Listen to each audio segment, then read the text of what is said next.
Hola, mi nombre es Juan Reyes. Decido publicar este video y otra serie de videos que voy a estar publicando recientemente como un soporte a las asignaturas que vengo desarrollando en el área financiera. Este video está encaminado a cómo se determina el monto a emitir o el monto en el cual una empresa se puede endeudar.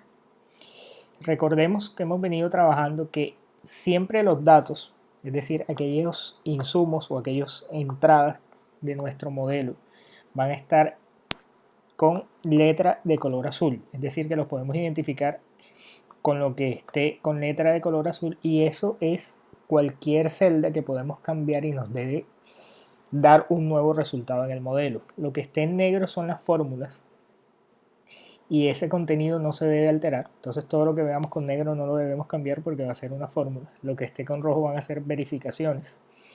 Y podemos hacer alguna modificación de alguna manera consciente, y es que queremos cambiar una fórmula, pero lo hacemos visible, y es que ponemos color sombreado en gris y la letra la ponemos en azul oscuro.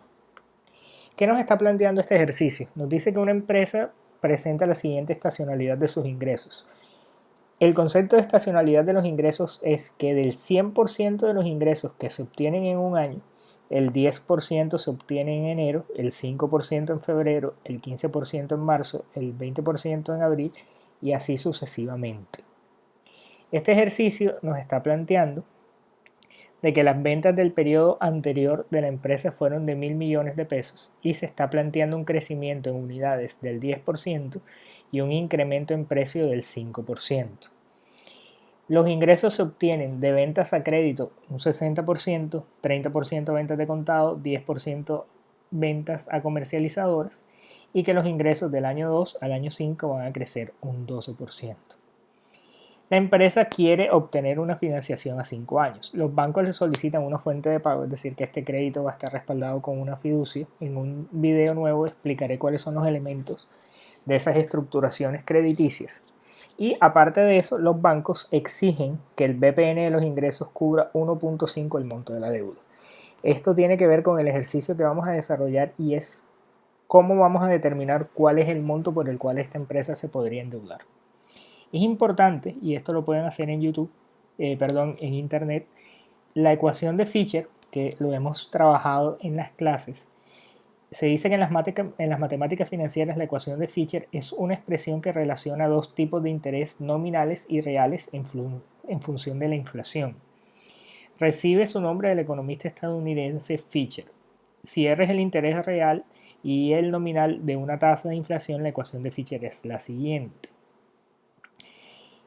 A través de la ecuación de Fisher o de la fórmula de Fisher es como podemos relacionar dos tipos de interés. Aquí nos dice nominales, ahí Wikipedia tiene un error, porque con Fisher siempre vamos a trabajar son los intereses efectivos, no los intereses nominales. Lo que hemos venido trabajando nosotros como un interés nominal es aquella tasa en la cual el periodo del interés es diferente al periodo de capitalización de esa tasa. Eso es totalmente diferente con esto, pero lo que nos va a servir la ecuación de Fisher es para combinar dos tasas de interés real. Él aquí, cuando nos quiere decir una tasa de interés real, seguramente es la tasa de interés de la economía, y por este pi nos estaría hablando de la inflación. Entonces, ¿qué es lo que queremos sacar? Una tasa combinada. Es decir, podríamos decir que este R podría ser el equivalente a la DTF y este pi podría ser un split, en este caso, por poner un ejemplo. Esta fórmula la podemos entender un poco más fácil a través de un ejemplo. Tenemos acá que en el año 1 se vendieron 100 cantidades de un producto que tiene un precio de venta de 10 pesos, y si quiero saber cuáles fueron los ingresos, tengo que multiplicar el precio de venta por las cantidades y me va a dar que es 1000. Esto fue en el año 1. Ahora en el año 2, utilizando los mismos datos que nos dice el ejercicio, nos dice que ellos van a incrementar sus unidades en un 10%, es decir, que cojo las unidades y los multiplico por el crecimiento 1 más el 10%, cierro paréntesis, de 100 unidades pasan a 110 y el precio de 10 debe pasar a 10,50. Es decir, que los ingresos serían de 1155 en este caso. Si utilizo la fórmula de Fisher, que es, cojo 1 más una tasa y lo multiplico por 1 más la otra tasa, me estaría diciendo que el crecimiento sería del 15,50. Es decir, que si yo multiplico los ingresos del año 1 por este 1,50 serían 1155, que es igual al cálculo que hicimos detallado en el incremento de las unidades y el incremento del precio. La fórmula de Fisher, si se dan cuenta, tiene aquí 1 más la tasa es igual a 1 más una tasa multiplicado por 1 más la otra tasa. ¿Por qué le restamos 1 a esta fórmula? Porque aquí nos está dando 1,50 que en porcentaje sería el 115,50%. Y si nosotros queremos saber de verdad cuál es el crecimiento, le tenemos que restar 1 por efecto de estos 1 que están afectando a cada una de las tasas. Ahí nos da 15,50 y los ingresos, si los quiero calcular, ¿cómo serían? Igual a, en este caso, serían igual a los ingresos del año 1 por 1 más el crecimiento, que en este caso es el 15,50. Entonces, recordemos, este ejercicio lo que nos está pidiendo es que determinemos cuál va a ser el monto a emitir para esta empresa que obtuvo unos ingresos en el año anterior de 1.000 millones de pesos, va a crecer sus unidades en 10% y el incremento en precios va a ser el 5% y ellos presentan esta estacionalidad de los ingresos. ¿Qué tenemos que hacer? Calcular el valor presente neto de la fuente de pago que se le va a ofrecer al banco. Entonces, ¿cuáles serían las fuentes de pago que se podrían ofrecer en este ejercicio? Las ventas a crédito, las ventas a contado o los ingresos por comercializador. Como la idea cuando alguien emite una deuda es obtener financiación a través de la banca, en este caso lo más lógico sería que la persona, la fuente de pago, seleccionara las ventas a crédito porque es el mayor porcentaje de donde está teniendo los ingresos. O los ingresos, el 60% son de las ventas a crédito. Esta sería pues la fuente de pago a escoger. Alguien podría decir, no, yo quiero tomar la comercializadora por alguna variable que no es sujeto de este análisis, pero en este caso vamos a determinar que la fuente de pago lo vamos a constituir con las ventas a crédito. Entonces vamos a determinar o a calcular cuál es ese monto emitido. Vamos a calcular cuáles van a ser los ingresos del año 1. Todos los libros que venimos manejando en Excel siempre nos aparecen las letras en gris y los formatos con separadores de miles. Esto ya en clase se les explicó cómo se relaciona. Entonces en el año 1 tenemos los meses de enero hasta diciembre. Y vamos a poner esto en negro y esto en negro. Vamos a centrar esto, que no es pues parte como tal del resultado, que es lo que queremos, pero aquí les explico algo. Generalmente las personas cuando van a combinar esto, lo que hacen es que hacen clic en este botón combinar. Esto me parece a mí que no es la manera más óptima de hacerlo, porque si yo quiero seleccionar un rango de datos, este combinar me parte la hoja.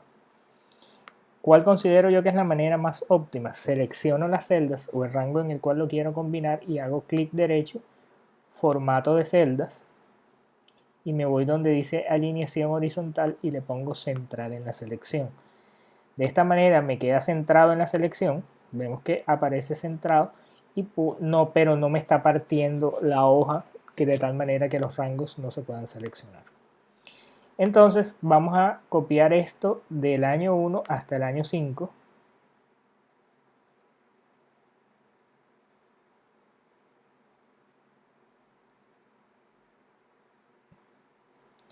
Y vamos a calcular los ingresos. Los ingresos del año anterior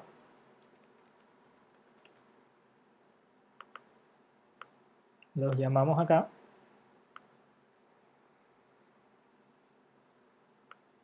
Fueron 1.000 millones.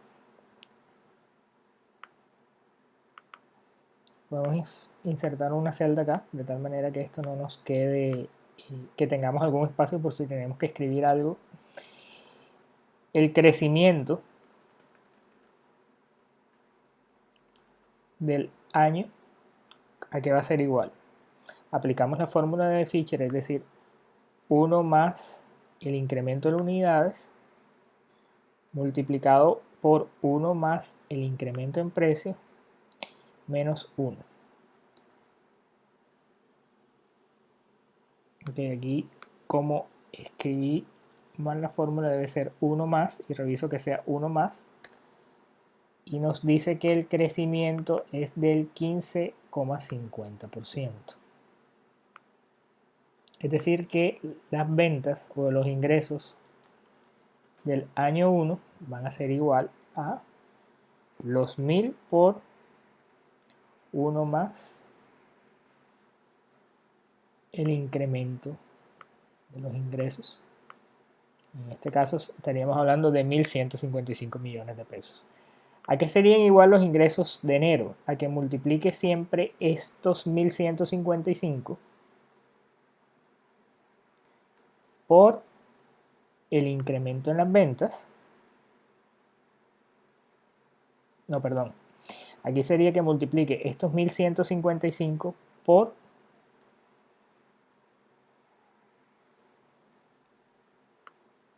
la participación o la estacionalidad de los ingresos, que en este caso sería el 10% para enero.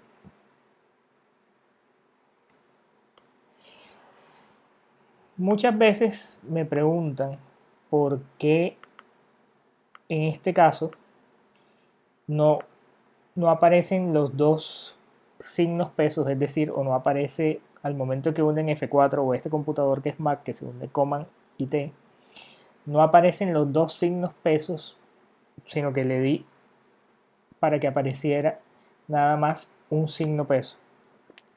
Recuerden que Excel es una hoja de cálculo, y una hoja de cálculo nos muestra la relación entre columnas, que las identificamos con letras y están de manera vertical, y las filas, que las identificamos con números y están de manera horizontal. Entonces, lo que le estoy diciendo aquí a Excel es que siempre me multiplique la columna C, lo que esté en la fila, por lo que esté en enunciado de 7. ¿Qué pasa si yo aquí, por una cosa arbitraria, coloco 2.000 millones, que no tiene nada que ver con esto? Aquí me quedó. Aquí están 200.000 millones, aquí están los 2.000 millones. Y yo quiero que los 2.000 millones también me los multiplique por ese 10%. Si arrastro esta fórmula me lo va a calcular automáticamente. O no me lo va a calcular automáticamente, sino que la fórmula me sirve para que lo pueda arrastrar. ¿Por qué? Porque aquí lo que hice fue decirle a Excel, váyase 2 columnas a la izquierda, siempre, y siempre váyase, no 2 columnas a la izquierda, sino váyase 2 columnas a la izquierda, y que siempre sea la columna C, y multiplíquelo por lo que esté en la hoja enunciado, la columna D7, pero que siempre sea la fila 7. Entonces, si yo arrastro esto hacia abajo, ¿qué le estoy diciendo a Excel? Váyase 2 columnas hacia la izquierda y multiplíquelo por siempre la columna D, la fila 7 de enunciado. Si vemos aquí lo está multiplicando por la fila 7 de enunciado, y aquí lo está multiplicando por la fila 7 de enunciado. Si arrastro esta fórmula, lo sigue arrastrando, aquí no por la, o lo sigue multiplicando, perdón, no arrastrando. Aquí no es por la columna D, sino aquí es por la columna E, pero sigue siendo siempre por la fila 7, y aquí sigue siendo por la fila 7, porque en este caso lo que yo quería era inmovilizar la fila. Y en este caso lo que yo quería era que siempre me multiplicara por la columna C. Aquí me está multiplicando siempre por la columna C. Por aquello que les decía, y es que Excel es una hoja de cálculo. Entonces la orden que le estamos dando aquí es que siempre nos multiplique la columna C. Si yo aquí le quito este F4, o le quito, perdón, ese signo peso que lo que hace es inmovilizarme la columna, y arrastro la fórmula, ya él no me va a multiplicar por la columna C, sino me va a multiplicar por la columna D, porque lo que entiende es que le estoy diciendo que se vaya 2 columnas a la izquierda y lo multiplique por lo que esté en esa hoja enunciado, en la fila 7, una columna a la izquierda. Esto tiene que ver con uso de Excel y para este caso en el ejercicio no nos afecta. En este caso lo que estamos haciendo es proyectando los ingresos. Entonces llevamos o arrastramos esta fórmula hasta diciembre y nos tiene que decir que los ingresos de diciembre son es decir, los ingresos de todo el año son 1.155 millones, que es lo que tenemos acá. Ahora, el crecimiento de los ingresos del año 2 al año 7 lo referenciamos y el enunciado nos está diciendo que es del 12%. Como el ejercicio no nos está hablando de un cambio en la estacionalidad de esos ingresos, asumimos que los ingresos van a seguir presentando la misma estacionalidad. Entonces lo que hago aquí en el mes de enero es que selecciono los ingresos de enero y los multiplico por 1 más este crecimiento de los ingresos y esto lo fijo. Cierro paréntesis y le doy enter.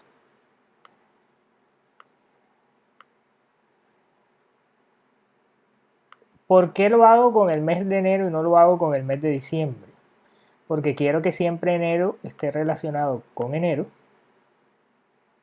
de tal manera que cuando arrastre, por lo menos hasta mayo, me tiene que referenciar mayo con los ingresos de mayo multiplicado por el crecimiento de los ingresos, que ese sí va a ser siempre referencia a la celda que está en la columna C. Entonces esta fórmula la podemos arrastrar hasta el último periodo del año 5. Recuerden que el principio del uso de Excel o del uso eficiente de Excel es digitar la fórmula o digitar una fórmula la menor número de veces posible o el menor número de veces posible. Entonces aquí ya tenemos los ingresos. Nuestra fuente de pago, que no nos las dice el ejercicio, que depende de lo que escojamos, pero que lo normal debería ser que cogiéramos las ventas a crédito. Entonces, nuestra fuente de pago va a ser las tarjetas de crédito, que las tarjetas de crédito nos dice que son un 60% de los ingresos. Entonces, ¿qué debemos hacer para conocer cuáles serían los ingresos por tarjeta de crédito? Tengo que multiplicar los ingresos de cada mes por los ingresos o por ese 60% que van a ser los ingresos por tarjeta de crédito. Arrastro esto hasta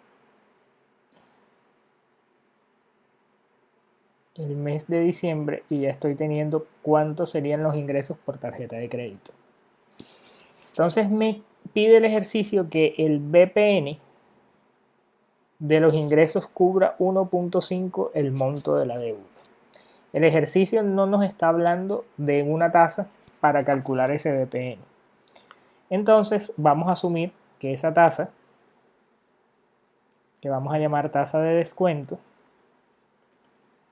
va a ser del 1% mensual. Como es algo que estamos asumiendo y que no nos está diciendo el ejercicio, lo vamos a poner como un dato. Es decir, lo identificamos como azul.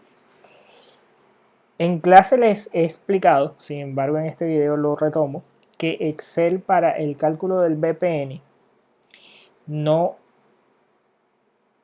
lo incluyó en la fórmula, sino que tiene una adaptación a esa fórmula que se llama BNA o valor neto actual. Ese valor neto actual, ¿qué es lo que hace? Selecciona todos los rangos y los divide entre la tasa de descuento para llevarlos a un periodo determinado. La diferencia de esa fórmula con el BPN es que el BPN lo que tenemos en la fecha focal, es decir, en el periodo 0, ya está en valor presente. Entonces el valor de mi fecha focal no lo debo descontar a esa tasa porque ya se supone que está en valor presente. Lo que tengo que traer es desde el periodo 1 hasta desde el periodo 1 hasta los periodos que estemos calculando. En este caso eso no nos va a servir. Entonces aprovecho para explicar qué es esto de la fecha focal.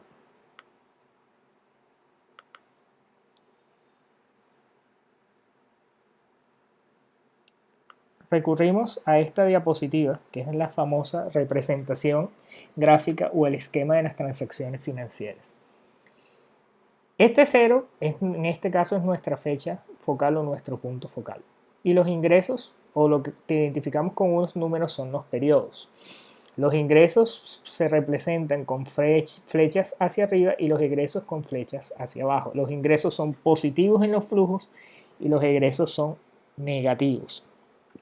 ¿Qué nos hace la fórmula del BNA? Coge los flujos que tengo en el periodo 1, periodo 2, periodo 3 hasta el periodo N y los lleva a ese periodo 0, es decir, los divide por la tasa de descuento para llevarlos a ese periodo 0. Pero no me sirve que yo en esa fórmula incluya el periodo 0 porque ese periodo 0 ya está siendo mi fecha focal. Por eso es que la fórmula del BNA se ajusta un poco y se le suma, se saca la fórmula del BNA del periodo 1 hasta el periodo N y se le suma el valor del periodo 0.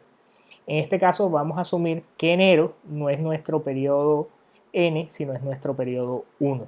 Entonces vamos a calcular ese BNA. El BNA lo podemos hacer escribiendo en la celda BNA y nos aparece la fórmula, o podemos ir a fórmulas, buscamos las fórmulas financieras y en financieras seleccionamos la fórmula BNA,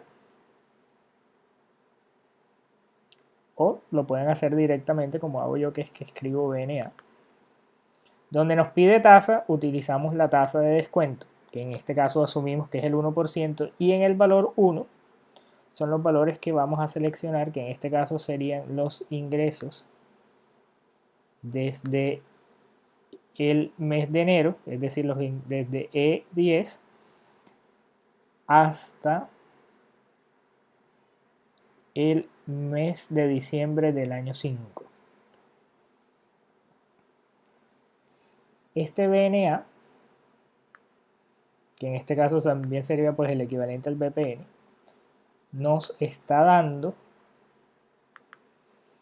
3.230.809.393 pesos. El monto a emitir, el ejercicio nos está diciendo que los bancos exigen que el BPN cubra 1.5 el monto de la deuda. 1.5 lo vamos a poner como un dato. Entonces, el monto a emitir, cuando nos está diciendo que lo cubra, es decir, que el monto a emitir debe ser menor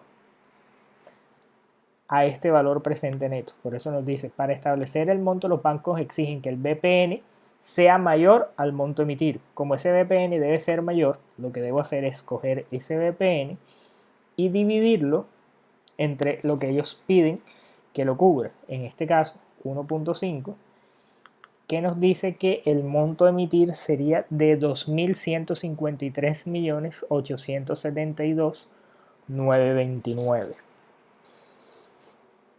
Yo puedo trabajar todos los ejercicios haciendo las tablas de amortización con este monto, pero aquí es donde viene un poco la parte práctica, y es generalmente una empresa no va a poder emitir deuda por 2.153.872.923. Emitiría deuda por 2.150 millones, emitiría deuda por 2.200 millones, emitiría deuda, bueno, en ese caso el banco no se lo va a aceptar, pero sí podría emitir deuda por 2.150 millones. ¿Qué podríamos hacer en este caso? Utilizamos el redondear. Entonces, para esto utilizamos múltiplo, punto inferior, abrimos paréntesis, ¿qué cifra significativa quiero? Por ejemplo, si le digo que me lo redondee al millón inferior, en cifras significativas tengo que escribir 1.000.000. Entonces me estaría llevando a 2.153 millones. Me parece que en este caso no lo debería llevar al millón inferior, sino lo debería llevar a los 10 millones inferiores. De tal manera que nos dice que el monto a emitir para esta empresa sería de 2.150 millones. Espero que este video les sirva para los ejemplos de montos a emitir. Estaré colgando más videos en este canal y la idea es que esto nos sirva como soporte para el tema de clases. Hasta el próximo video.